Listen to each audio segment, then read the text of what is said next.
Olá pessoal, hoje vamos gravar a respeito de um tema um pouquinho delicado e que eu cheguei até a quase desistir de gravar a respeito disso, porque é um tema bastante complicado de se falar a respeito, mas que devido a algumas informações que eu venho recebendo, devido a algumas dúvidas de algumas pessoas, eu tenho visto que não falar a respeito disso tem gerado mais danos do que falar. Porque algumas pessoas acabam, pelo não dito, criando fantasias que estão muito longe da realidade e que acabam prejudicando muito mais do que tá expondo esse tema de uma maneira um pouco mais aberta, desse modo, que é a questão da quebra de sigilo na terapia. Então existe uma coisa que é o sigilo no ambiente terapêutico, que é um acordo ético entre o terapeuta e o paciente, que tudo aquilo que o paciente traz dentro daquele ambiente terapêutico permanece ali.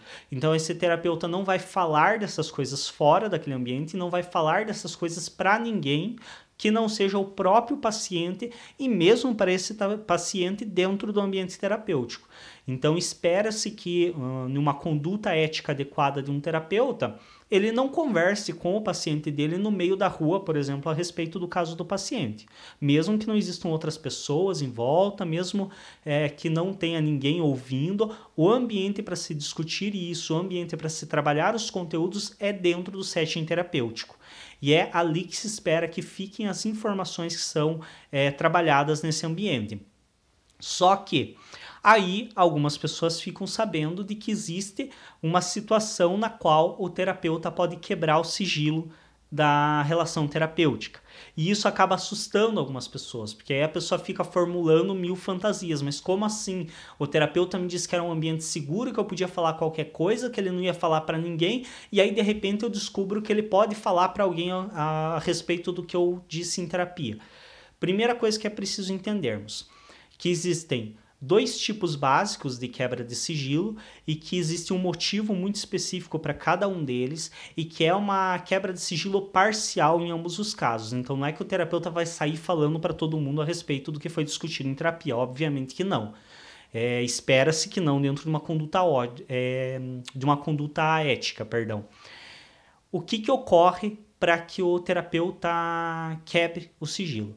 A primeira situação é uma situação na qual ele vai levar o caso do paciente para um outro terapeuta, que normalmente é seu supervisor, ou seja, uma pessoa com mais experiência ou mais conhecimento que ele na área que ele atua, e essa outra pessoa ele vai discutir com essa outra pessoa o caso desse paciente para juntos conseguirem verificar contratransferências, então o que o terapeuta está manifestando para o paciente que é do próprio terapeuta, para tentar encontrar outras possibilidades que muitas vezes fogem ao olhar desse terapeuta que está muito envolvido no caso, então ter um olhar de uma pessoa de fora. Mas lembremos, esse supervisor está sob o mesmo código ético de sigilo, ou seja, esse supervisor não pode levar para uma terceira pessoa. O terapeuta pode levar o caso do seu paciente para discutir com o supervisor, mas o supervisor não pode levar para mais ninguém. É ali que fica essa relação, ela para ali e ela é em função e benefício do paciente. Então não é que dois psicólogos vão sentar numa roda de chimarrão, tanto tempo que não se vemos, vamos bater um papo, vamos, me conta aí dos teus casos, o que está acontecendo, eu conto dos meus, em hipótese alguma. Não é isso que ocorre. O que acontece é uma discussão teórica, uma discussão de busca de um melhor atendimento e de benefício para o paciente. Então a quebra de sigilo ela sempre é em benefício do paciente. E é por isso que muitas vezes um terapeuta vai falar do caso fora do setting terapêutico, mas para um supervisor que está sob o mesmo código ético de sigilo. E de maneira geral, quando o terapeuta é cuidadoso, ele informa esse paciente disso. Então, ele também traz para esse paciente que, olha, eu vou discutir o teu caso, muitas vezes, em alguns casos, pode pedir, inclusive, autorização para esse paciente para discutir o caso dele, com um outro profissional da área com o intuito e função de melhorar o atendimento, de proporcionar para esse paciente um atendimento de maior qualidade. Então não é uma simples troca de informações de um caso, mas sim uma tentativa de construção de qualidade superior de atendimento. A segunda situação na qual pode ocorrer a quebra de sigilo é em situações de tentativa de suicídio ou de risco à integridade física ou à vida, tanto do próprio paciente quanto de outra pessoa. Então, o suicídio também é um risco à sua integridade física e à sua vida, ou, por exemplo, a pessoa fala que vai matar outra. É um problema, porque nós temos aqui um atentado à vida de outro ser humano com o qual o terapeuta não pode pactuar, não pode ser conivente. E aí também é preciso entender. Primeira coisa, a quebra de sigilo nunca vai ser a primeira alternativa de um bom terapeuta. Então não é porque a pessoa falou que tá com vontade de matar o ex, eu vou lá quebrar sigilo, fazer denúncia. Não. Quem nunca teve vontade de matar um ex? Quem nunca teve vontade de matar outra pessoa, matar um chefe?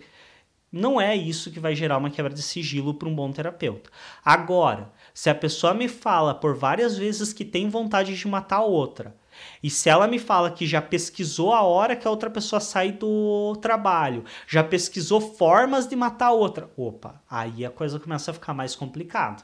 Uma é eu ter vontade de matar alguém. Outra é eu já ter pesquisado a vida dessa pessoa, ter feito uma relação de possibilidades de como eu posso matar ela. A história muda completamente. E aí sim eu tenho evidências de um risco à vida e à integridade física de outro ser humano. E psicólogo nenhum, terapeuta nenhum, psicanalista nenhum que zele pela ética vai ser conivente com esse tipo de situação. Mas a quebra de sigilo também não vai ser a primeira alternativa desse terapeuta. A primeira alternativa dele vai ser discutir isso com o seu paciente.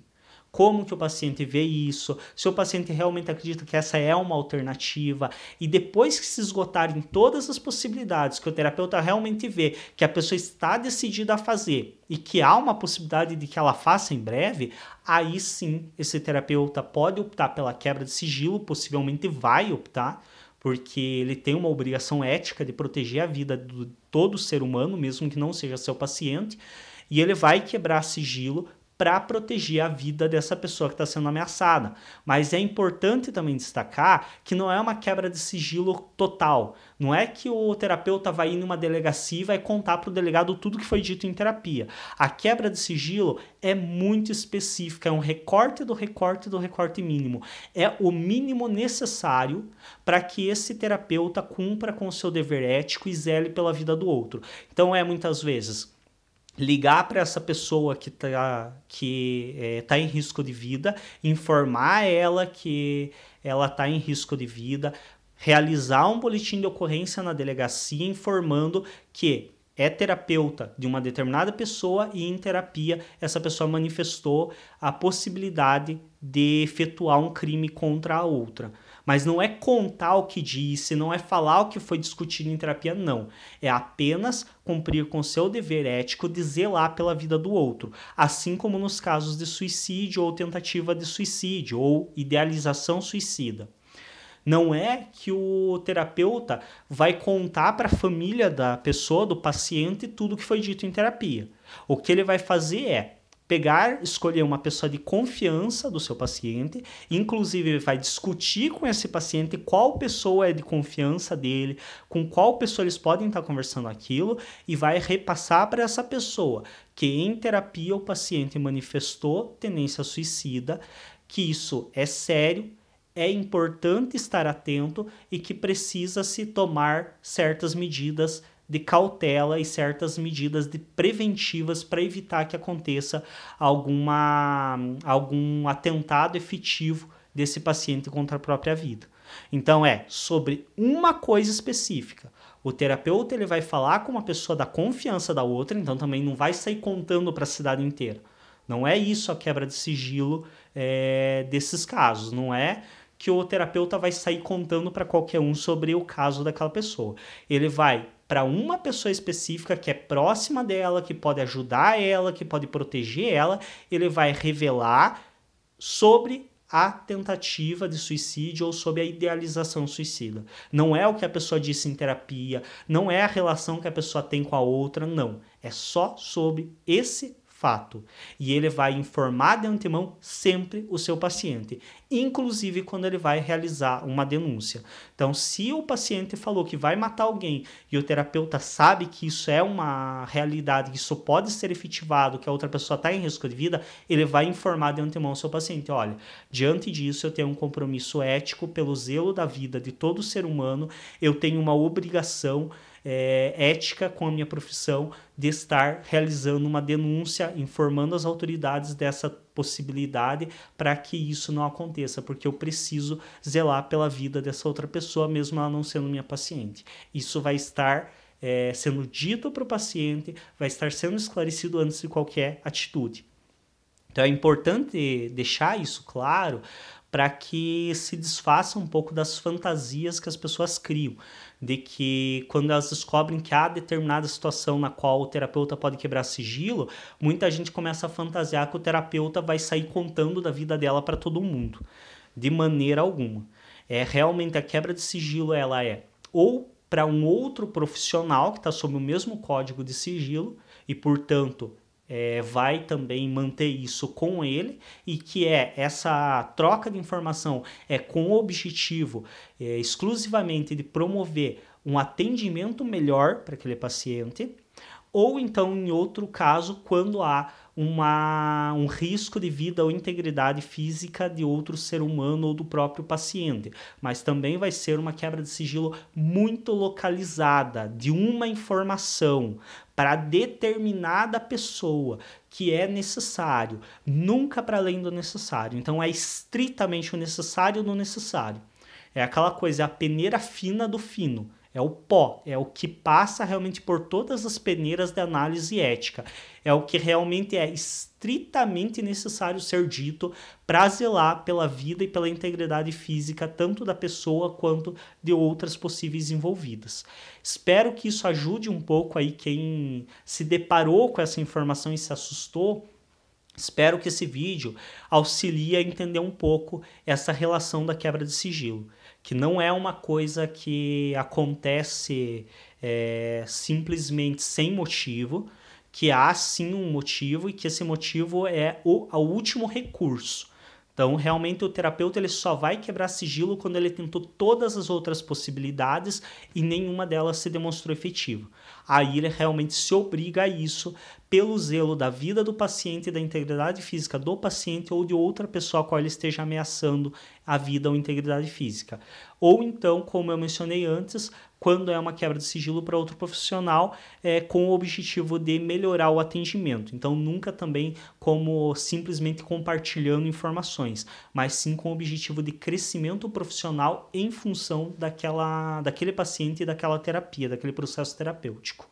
É isso. Se ainda não é inscrito ou inscrito no nosso canal, se inscreve, clica em gostei nos vídeos para nos ajudar a destacar, compartilhem nas suas redes sociais, mandem o link para pessoas que vocês acreditem que vão gostar do conteúdo do nosso canal, nos ajude a crescer, a estar divulgando o conhecimento da filosofia, da psicologia, da psicanálise, que é as áreas que apreciamos, e até um próximo vídeo.